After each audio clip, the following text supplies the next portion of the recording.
Hi, everyone. My name is Takanori Omura. Thank you for taking your precious time to listen to my presentation. This is my first try to do a presentation online and in a teacher journey. So I really appreciate that I've got the chance to do my presentation here. The title of my presentation today is Developing Teaching Skills in Teaching University Students, Creating a Deep Bond Among Students under ERT. So this is today's agenda.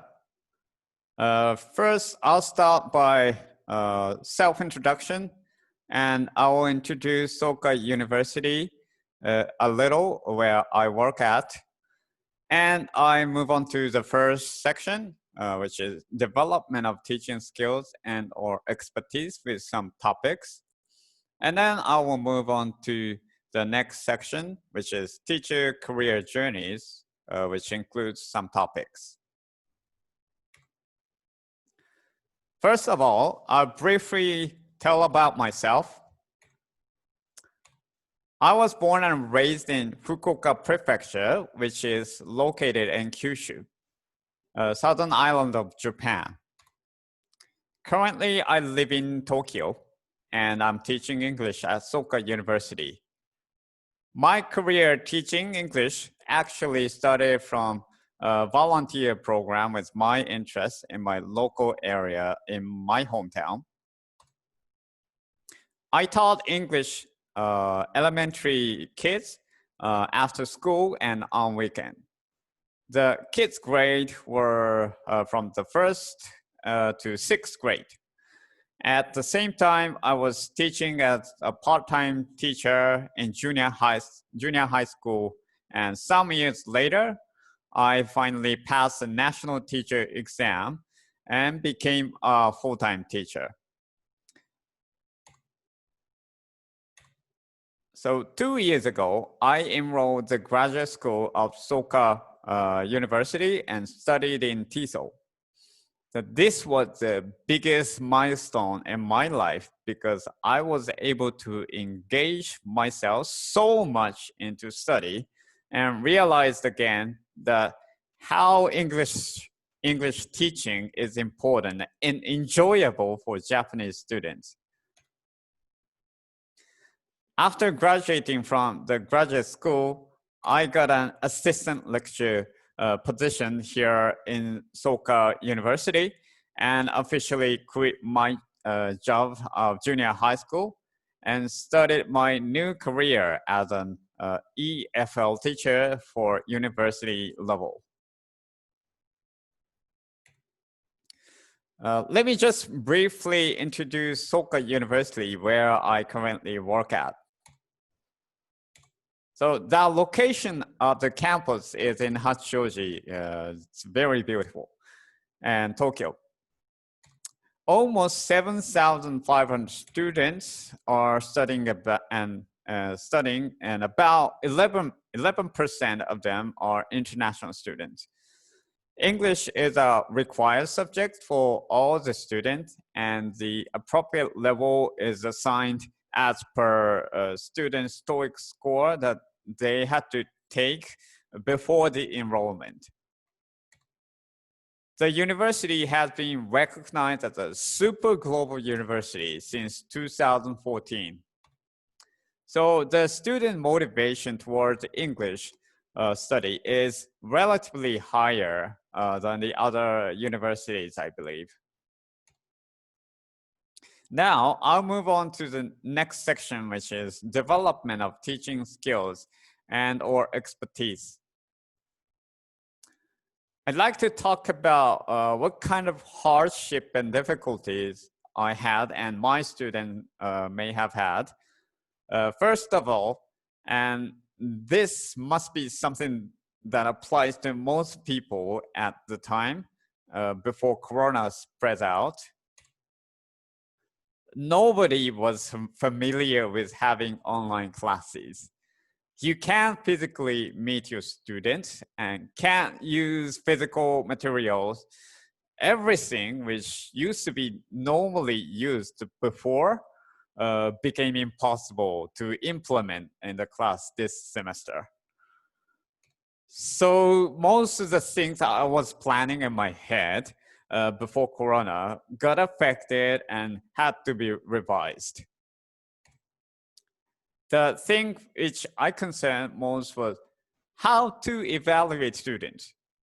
Now, please take a second to imagine how devastating the situation was in March, around 5 months ago. The situation changed every moment and nothing was sure. A lot of confusion and chaoses were happening and going around. Everyone was just anxious and tired at the time in many parts of the world. So at the beginning, I was just thinking to give a grade under this situation. It's not feasible and realistic and at all. And I wanted to give a credit to every student whoever attends the class anyway, no matter what their performance is. Meanwhile, students were also facing some struggles. In terms of technology, some students were pretty unfamiliar to computer or technology, such as that they didn't know how to use shared folders, upload files in Google Drive, the whole system of Google Drive, and they even didn't know where the files are saved in their computer. So I had to take an extra time for this kind of students individually.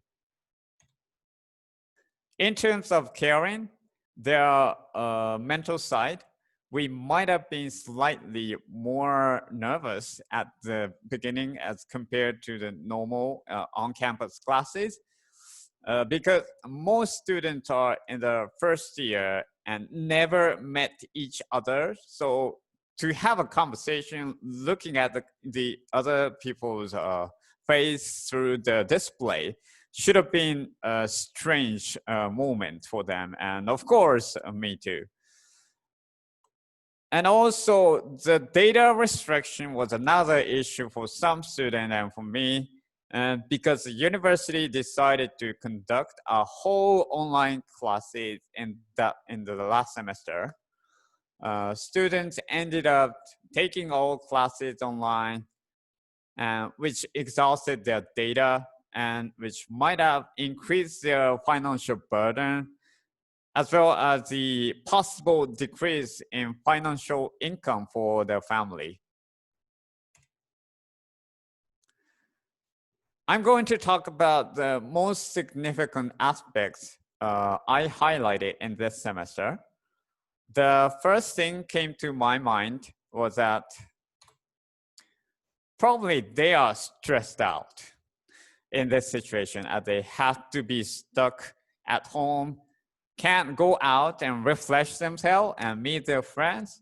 So first thing I thought I should prepare for them was to provide them with a safety zone where the student can relax, have a chance to talk with other students comfortably, releasing their daily stress, and hopefully gain language skills to some extent. I put it in the first priority rather than teaching something, because what they needed most at the time was a state of peaceful mind and the shared moment with their peers. Let me specifically talk more about what actually I did and how I did in my class to realize what I aimed and highlighted. One of the things was, and this is the prime methodology, in fact, that I try to maximize pair talk and group talk time and minimize teacher explanation. So more than 2/3 of class time is usually assigned to breakout session and Zoom. And the students were either dealing with some task or having a conversation in English with other students. I wasn't quite sure how well they can do a conversation only in English, because in many classes, students are not provided the opportunity to practice speaking, especially English in that class until the university. However, it turns out the most students loved this style because I could see them smile all the time talking with the other peers, even after the breakout session and coming back to the main room. Some students were still laughing so much, and I had to stop them. Oh, sorry. To prove that students were productively working in pair and in group work, I'll show you the actual numerical value in the end of semester questionnaire. So many students agree with the statement that the teacher provided the opportunity for active learning throughout the classes. As you can see in the result of course evaluation, all my classes got almost full score for this item, and it is much higher than the university average. The score in my class was around 4.9 as compared to the university level, which is 4.0. The second thing I put importance the most was to build and maintain a good relationship with students. The good relationship between the teacher and the student is more important than any other things in education. This has been in the center of my teaching principle, and since I experienced teaching in junior high school. However, I was thinking to build the relationship with university students quite differs from junior high school students, because there seems to be less chances and time to do it in university. However, thanks to other senior lecturers' advice, the daily reflection activity sounded to me so effective, and I wanted to attempt it. But again, this online situation made me think it is too challenging to implement it, because I didn't know how I can check students' reflection, give my feedback constantly without giving too much burden to my students. Eventually, I came up with one idea. So this is what I did and how I did using Google Drive and exchanging our comment with the same reflection sheet for the whole semester. This is exactly my students wrote, what my students wrote in the reflection sheet. So she seemed to evaluate herself in presentation, after presentation activity, and expressed her appreciation to my feedback. And of course, it takes a huge amount of time to read all the student comment and write back a feedback to each student. Sometimes often it takes more than 10 minutes for me to write back for only one student. However, in the way like this, I was able to build a strong relationship with my students. This pandemic situation helped me develop online teaching skills dramatically. Before this pandemic occurs, I hardly ever talk with people with using real-time video like Zoom. just a few times with Skype, but I never imagined that the class can be conducted by using this kind of platform. I wouldn't say I'm totally a beginner in technology, but I wasn't that familiar with cutting edge technology and recent classroom application. However, I got enough skills to manage my class in Zoom. And now I know how to change setting according to my preference and how to send files through chat, in what condition and which functions work or don't work, and etc. etc. Moreover, I learned how to incorporate some software like Flipgrid to my class. How to set the criteria and clarify it for students and actually visualize it for them before they record the videos. And there are many functions here for us to connect each other and connect students to students. Not only posting video, but there is a chance to improve the speaking and communication skills. So what I like to emphasize here is that as long as you're flexible to the environment and have a positive attitude to keep learning as a learner with students in no matter what situation, you can survive and save students and finally keep their motivation in higher level. I now like to shift our attention to next section, teacher career journeys. First, I like to touch on my experiences in public schools.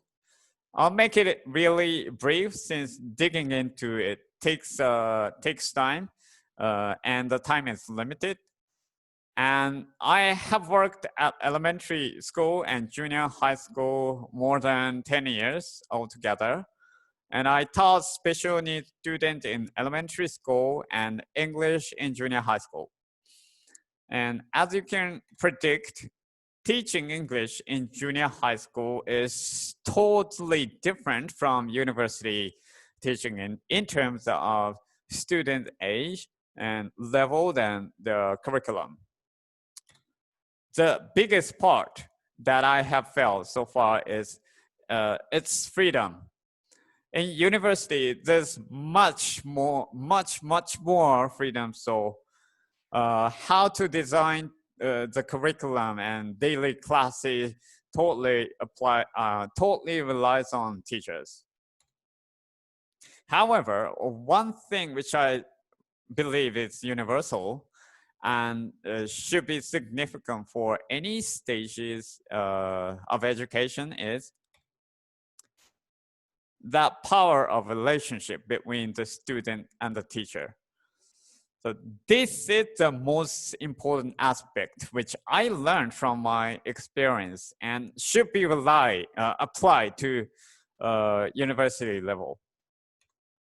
Basically, the teachers in public schools is in mandatory education spend time other than teaching with students, such as school lunch, cleaning time, and school events, school trips, and so on.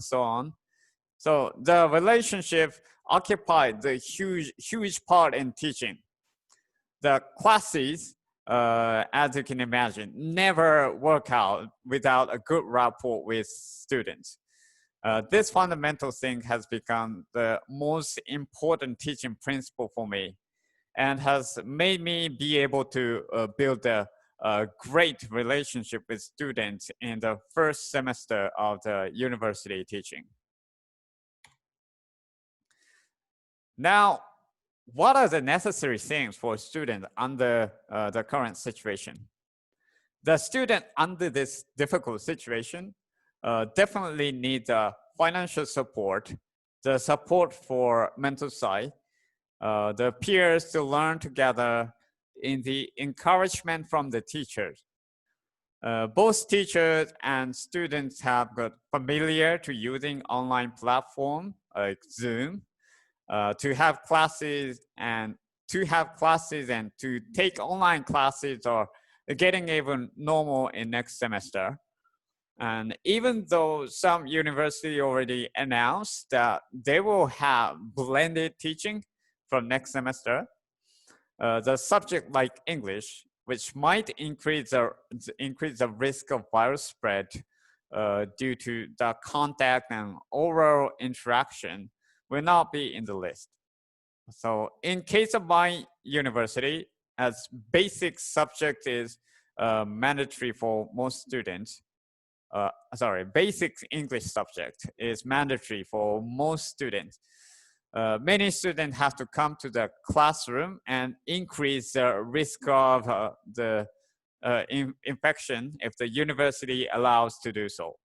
So therefore, many students will end up having online classes in most subjects, including English, in next semester too, fortunately, unfortunately.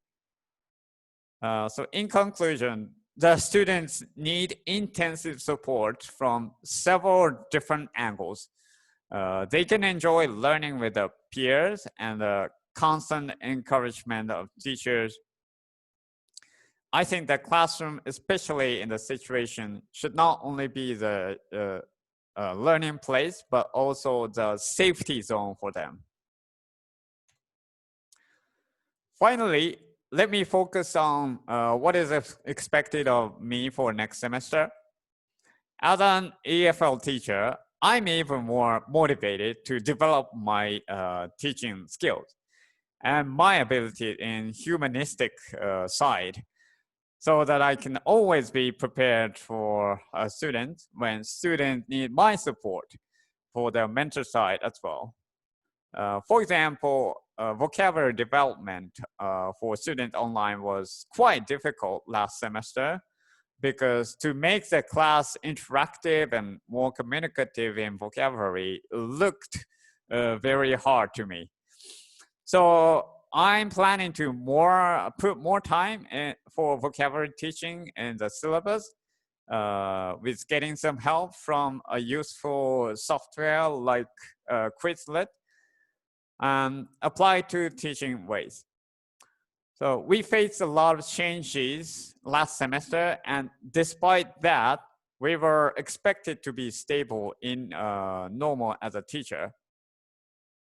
To be stable in mental as a teacher. Then I tried to become more flexible to tackle with those changes. Although I had to revise my syllabus before the semester starts, even during the semester, I did my best, and my students and I was able to motivate each other because we built such a great relationship. And one thing I learned from my experiences as a junior high teacher, is that only teachers who can keep developing themselves are eligible to take a teaching. Therefore, I will convey my experience to other teachers and those who are involved in education to motivate them and myself as well. By doing so, I believe that my student and I can move forward and overcome the future struggle together and make the best use of this ERT, emergency remote teaching. Thank you for watching my video today, and hope you enjoyed it a lot. And I look forward to other teachers' contribution to this teacher journey. If you have any comments or feedback or any questions, feel free to contact me at omura@soka.ac.jp. Thank you very much.